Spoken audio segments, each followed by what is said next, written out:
어떻게 살면 우리의 인생 전체가 감사로 채울 수 있을까? 감사의 길을 만들고 감사의 나무를 심고 우리의 언어도 감사의 언어를 입술에 달고 우리의 행위도 감사로 감격한 그런 삶을 살 수 있을까? 하나님 주시는 귀한 은혜로 감사의 삶을 살아갈 수 있는 우리 모두가 되기를 다시 한번 간절히 축복합니다. 오늘 2부 예배 나오신 한 분 한 분들을 진심으로 환영하고 또 축복합니다.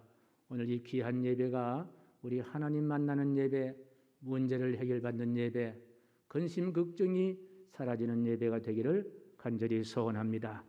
한국의 최고의 지성이다 하면은 아마도 지금 고인이 되었습니다마는 초대 문화부 장관이신 고 이어령 박사를 손에 꼽습니다. 이어령 박사님 우리 역사상 가장 돋보이는 창조적인 인물로 또 평가가 됩니다.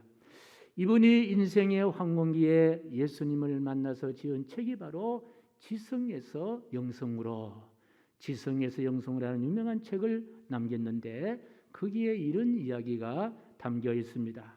이 최고의 지성인은 이분이 하나님 믿고 찬송도 부르고 기도도 하고 예배당에 닿으니까 원래 이분이 사실은 무신론 쪽에 가까운 분이었습니다만은 그 주변에 있는 분들이 이 어른을 조롱하면서 어떻게 저렇게 큰 지성인이 자기가 믿는 지식만 믿어도 충분할 텐데 어떻게 보이지 않는 하나님을 믿고 저렇게 하느냐 해서 조롱이 담긴 그런 이야기를 할 때에 이 어른께서 그분들을 향하여 이런 질문을 했다고 합니다. 여러분, 배고플 때는 어디로 갑니까? 식당에 갑니다. 뭔가 알고 싶을 때는 어디로 갑니까? 도서관으로 갑니다. 심심할 때는 어디로 갑니까? 영화관에도 갈 수가 있습니다. 아플 때는 어디 갑니까? 대답해보세요. 어디 갑니까? 그렇죠. 잘하시네요. 또박또박 대답을 잘하는 그들에게 마지막으로 묻습니다. 먹어도 배고프고 마셔도 목마르고 돈이 있어도 답답하고 놀아도 심심하고 배워도 답답하면은 찾아가야 할 곳이 어디입니까? 어디로 가야 합니까? 그렇죠. 너무 잘하시네요. 그때 찾아가는 것이 바로 교회다. 오늘 우리는 교회에 왔습니다. 지난 한 주간 삶에 목마른 우리를 채우시는 하나님 만나러 왔습니다. 오늘 하나님이 하박국 선지자를 통해 주시는 이 말씀으로 다시 우리는 은혜를 채우며 성령 충만해서 우리의 삶에 더욱더 영광스러운 복된 삶이 되기를 주님의 이름으로 간절히 축복하면서 오늘 봉독한 말씀을 통해서 하나님 만날 수 있는 은혜의 삶이 되기를 간절히 소원합니다. 오늘 봉독한 말씀의 표제글을 보게 되면은 하박국의 기도다, 하박국 기도 그렇게 기록되어 있습니다. 하박국은 이 하박국서 외에는 언급이 되지 않습니다만은 왜 하박국이냐? 잘못하면 호박국처럼 들리는데 호자가 아니고 하박국입니다. 우리 성경에 보게 되면 아모스 같은 사람은요, 농사를 짓다가 하나님께서 부르셔서 그 농사 짓는 것을 멈추고 하나님의 선지자로 활동하신 그런 분도 계시는데 이 하박국이라는 선지자도 비슷하게 하나님부터 부름받은 사람이라고 생각해 볼 수가 있습니다. 그리고 이 하박국의 이름도 재미있는 이름입니다만은 포옹하다, 안아준다 그런 뜻입니다. 그러니까 우리 지난주에 말씀드렸습니다만은 이 하박국 선지자는 다른 사람을 배려하고 이해하고 용서를 잘하는 온유한 품성을 갖고 있는 사람이다라고 우리는 상상할 수가 있습니다. 이제 당시 하박국이 살았던 시대는 강대국인 아수르라든지 애굽이라는 나라가 기울어가고 그렇지요. 군불 10년 평생 권력 잡는 나라가 없습니다.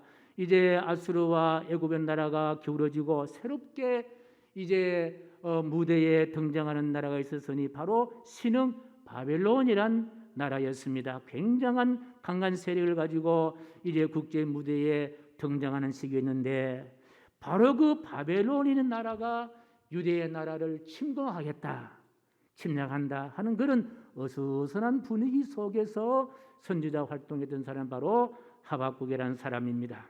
당시 유대란 나라는 하나님의 사랑을 많이 받은 그런 나라였으나 하나님을 떠나서 엉망진창으로 살아갑니다. 죄악이 만연했습니다. 하나님이 싫어하는 일들만 골라서 그렇게 하나님을 애타게했던 나라입니다.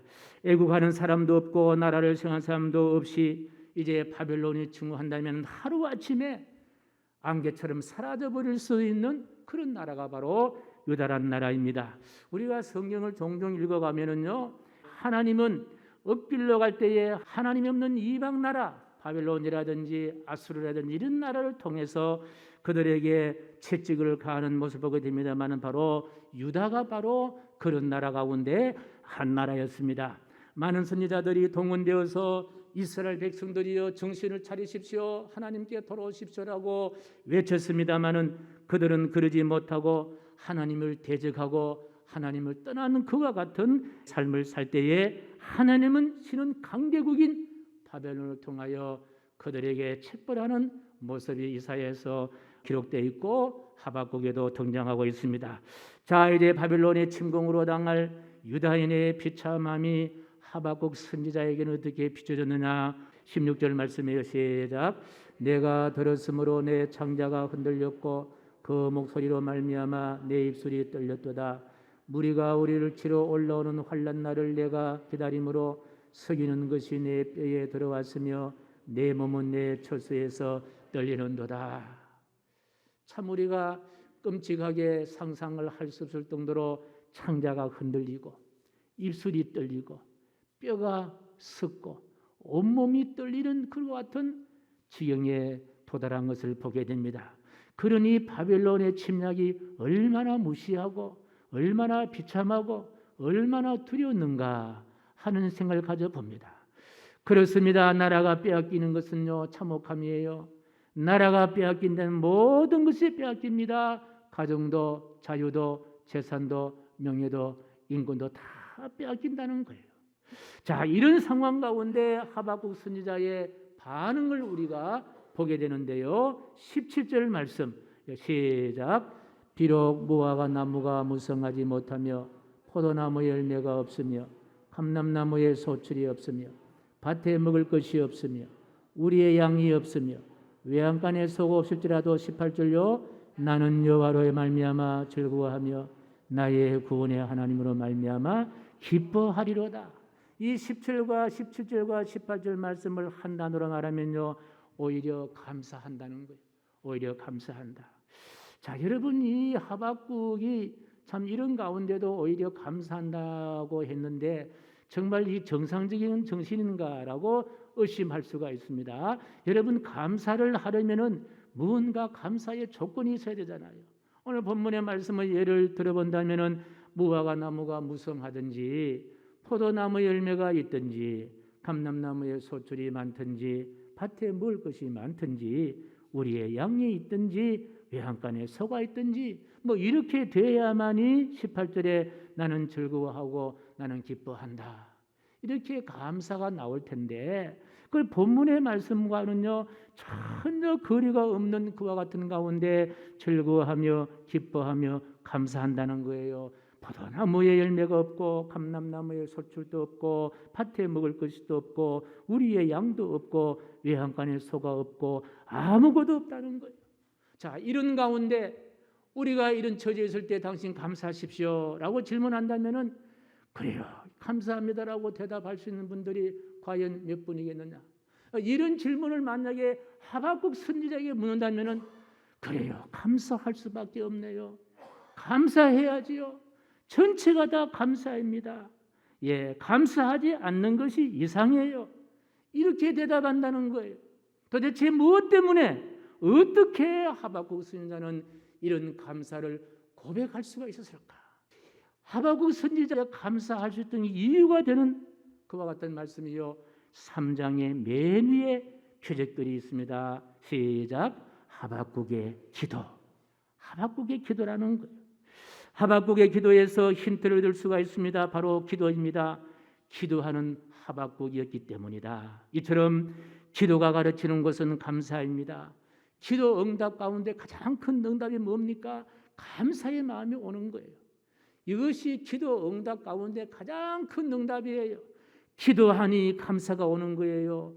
기도하니 감사가 감격함이 솟아나는 거예요. 오늘 본문의 하박국의 기도는 바로 감사였다. 그렇습니다. 기도는 감사를 낳게 합니다. 아무리 열악한 환경에서 출발한 기도라도 결국은 감사로 마무리한다는 것입니다. 감사로 열매를 맺지 못한 기도는요, 잘못된 기도다 해도 과언이 아닙니다. 기도에 두레박을 내리면 반드시 감사의 물이 담겨 길러진다는 거예요. 그것이 바로 기도라는 거예요. 이런 기도는요, 우리 예수님께서 성찬 제정 때에도 동일한 그와 같은 증거를 보여주고 있습니다. 생각해 보십시다. 예수님이 떡을 주시면서 자 받아 먹어라. 이건 내 몸이다. 이때 나누어 주신 떡은 어떤 떡입니까? 저 칼보리 언덕으로 오를 때에 채찍에 맞아서 찢겨지는 예수님의 몸입니다. 우리의 허물과 죄가를 대속하시기 위해서 십자가 상에 못 박히신 몸인 거예요. 상처나신 몸인 거예요. 그런데 그 몸을 주시는 성찬을 의미하는 영어의 단어가 있는데요, 그 단어가 바로 유카리스타라는 말이에요. 유카리스타라는 말은요, 감사라는 말이에요. 예수님의 몸이 찢겨진 그 몸을 나누시면서 십자가에 달려 돌아가시는 그 몸을 나누시면서 유카리스트, 감사를 했다는 거예요. 예수님께서 주신 잔을 주시면서 자 받아 마셔라, 이것은 내 피라 이야기하시면서 나누신 잔은 어떤 잔입니까? 칼보리 언덕에서 십자가 상에서 가시관 서신 머리에서 못 박힌 손과 발에서 창에 찔린 옆구리에서 방울방울 흘리신 예수님의 피입니다. 우리의 허물과 죄가를 대속하시기 위해서 십자가 상에서 흘리신 피입니다. 그런데 이 피를 주신 성찬을 의미하는 단어가 바로 유카리스트, 감사라는 거예요. 그런데 어떻게 하여 예수님이 나눠주신 이 몸과 잔이 감사가 될 수가 있었을까? 우리 예수님 떡을 들어 축사 기도하시는 거예요. 잔을 들어 축사 기도하시는 거예요. 기도했더니 그 몸이 감사였고, 기도했더니 그 잔이, 그 피가 바로 감사였다는 사실입니다. 사랑하는 성도 여러분, 이처럼 기도는 고난을 감사로, 슬픔도 감사로, 상처도 감사로, 억울함도 감사로, 모자람도 감사로 만들어가는 능력과 힘이 바로 기도다. 이 기도가 바로 하박국의 기도인 줄로 믿습니다. 우리를 향하여 그리스도인이라고 합니다. 그리스도인들은요, 세상 사람들과 다른 것이 있습니다. 뭐 이렇게 얼굴 생김이 다른 것이 아니라 무엇이 다른데 우리는 기도하는 사람들이라는 거예요. 기도하는 사람들이라는 거예요. 기도하는 사람들이라는 말은 무슨 말입니까? 감사할 줄 아는 사람들이라는 거예요. 감사의 사람들이라는 거예요. 되돌아보면 지난 세월 감사하고, 지금까지 살아온 것이 감사하고, 앞으로의 생활도 생각해 보면요, 감사가 아니라는 거예요.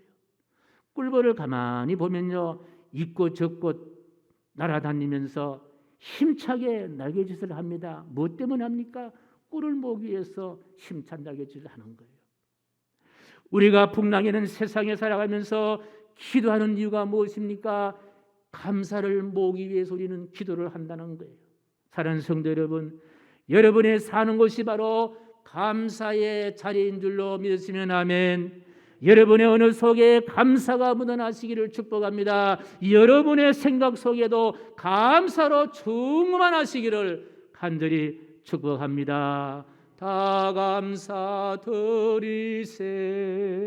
온 마음을 주께 바쳐 그 섭리 놀라워 온 세상 기뻐하네. 예부터 주신 복 한없는 그 사랑 선물로 주시네. 이제와 영원히. 우리 3절에 한번 피아노에 맞춰서 한번 불러보겠습니다.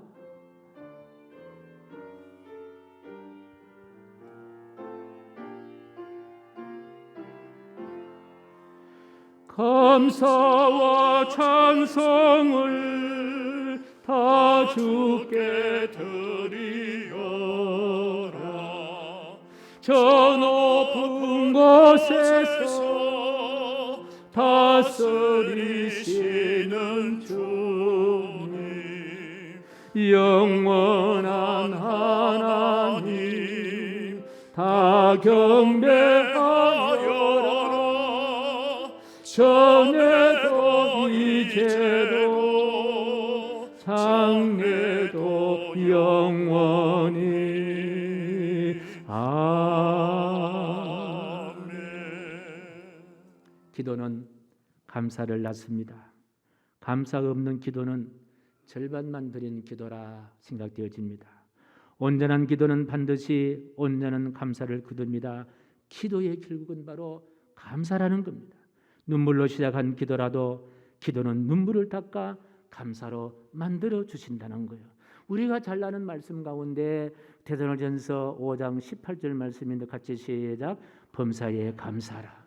여기에 범사란 말은요, 일상사의 모든 일을 이야기합니다. 좋은 일도 있고 나쁜 일도 있고 웃을 일도 있고 울 일도 있고 화날 일도 있고 억울한 날도 있습니다. 그럼에도 불구하고 감사하라는 거예요. 과연 그것이 가능할까? 가능합니다. 무엇 때문이냐? 저는 17절 말씀 때문이다. 같이 17절 시작. 쉬지 말고 기도하라. 기도는 감사를 지목하고 있다는 거예요. 우리가 감사로 살려면은요, 절대로 기도를 소홀히 해서는 안 된다. 많은 것을 얻으면 감사가 넘칠 줄 알지요. 그건요 잠깐이에요.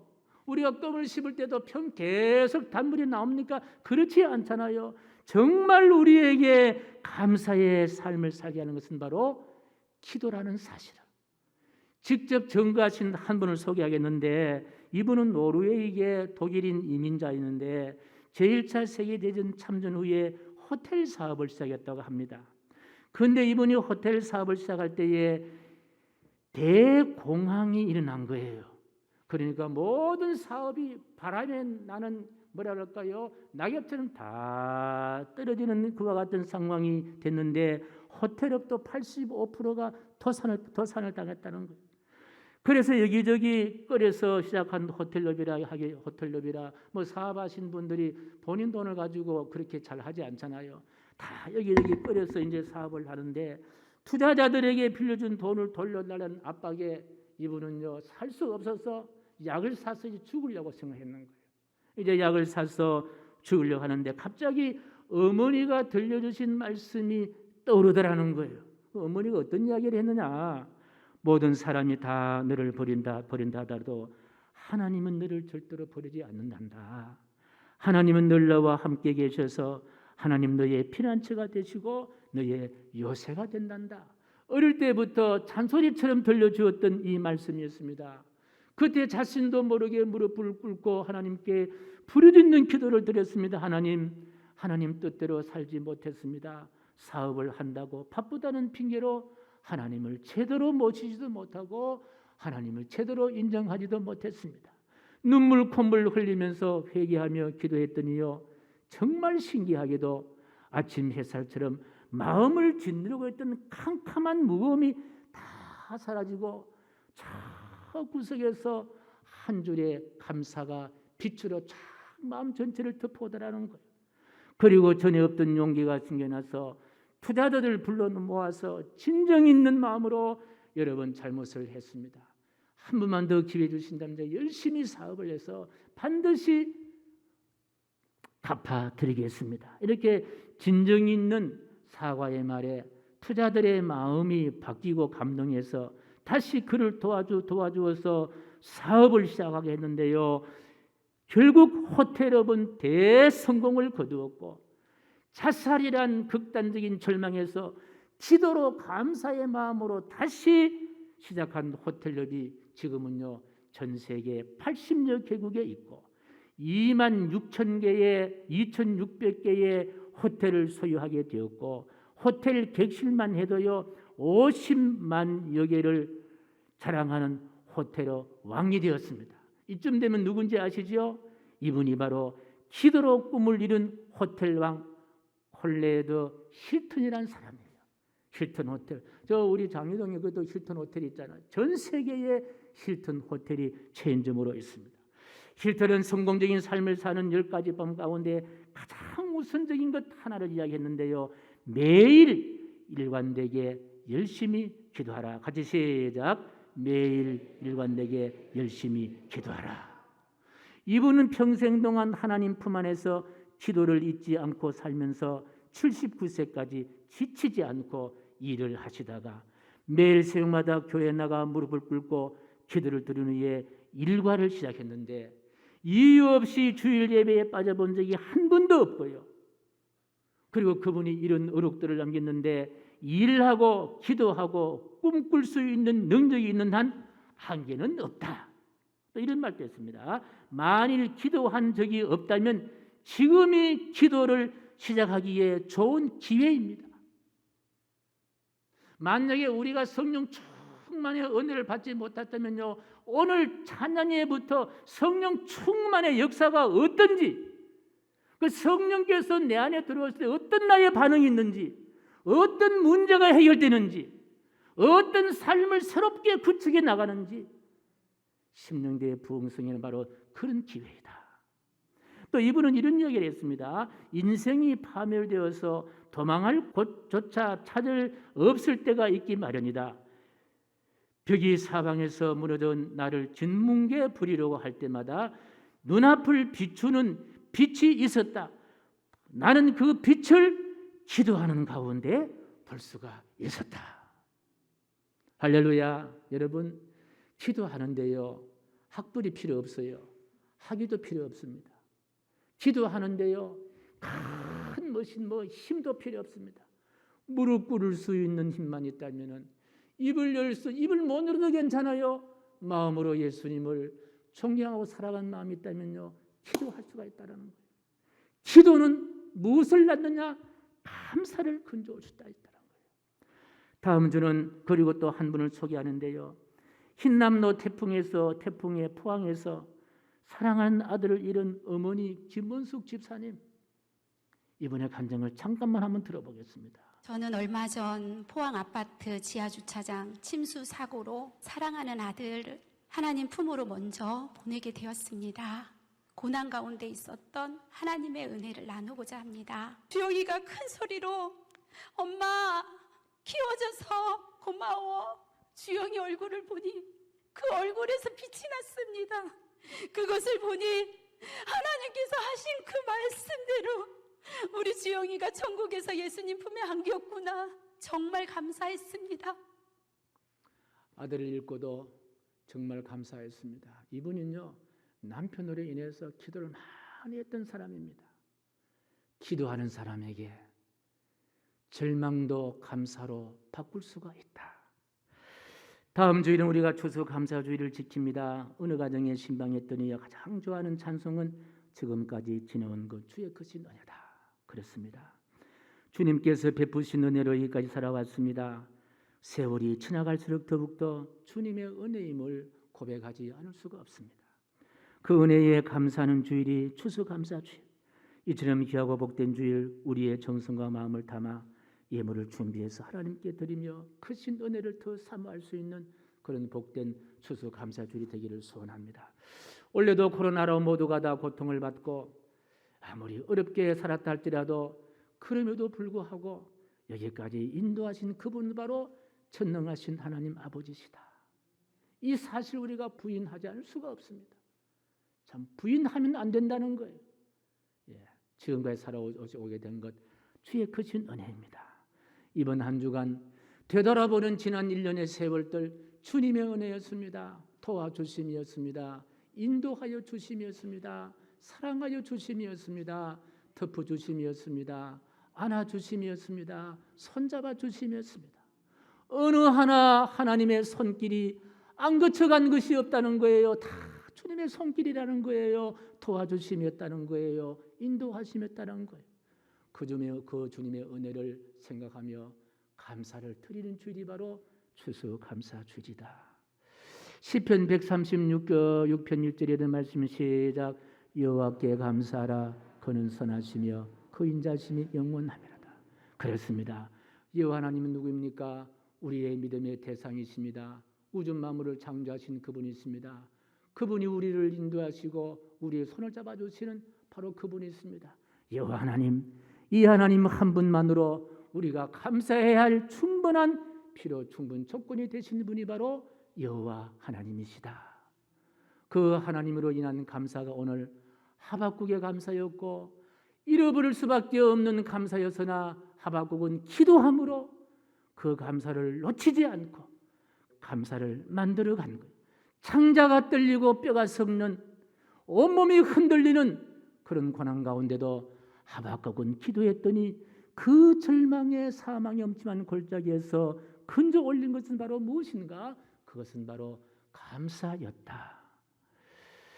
감사는 나와 주님과 하나 되게 하시고 우리의 가정을 복되게 하시고 너와 나의 막힌 담을 허물어뜨리는 것이 감사고, 우리 남은 여생 감사와 감사로 열매될 수 있는 감사의 삶이 되시기를 주님의 이름으로 간절히 축복합니다. 존귀하신 하나님, 오늘 우리 하박국의 감사, 기도로 만들어간 감사, 우리의 감사가 되게 하여 주시옵소서. 오늘 찬양 예부터 일설 천국잔치 심령대의 부흥성에도 감사로 시작해서 감사로 열매 맺는 부흥회가 되게 도와주옵소서. 예수님의 이름으로 축복하오며 기도하옵나이다. 아멘.